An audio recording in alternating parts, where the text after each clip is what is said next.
Ieu teh bahasa Siloka Sunda. Tata titi duduga prayoga, tata tataman.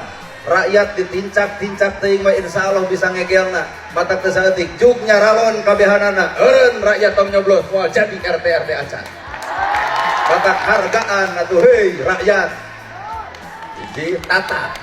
Dua titi, ai titi mah titinggi. Urang rakyat di lamun teh mah urang boga kasalahan ditoel saeutik kudu morongkol jeung murungkut. Kudu rumasakeun karena kesalahan diri sorangan. Ieu nilaina titing.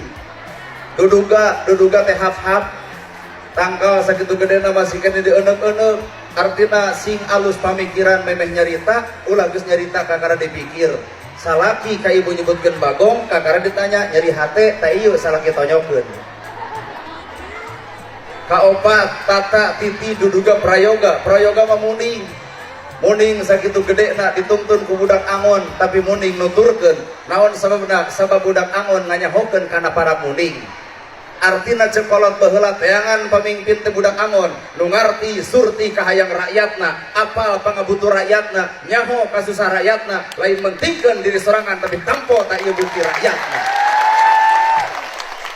Well,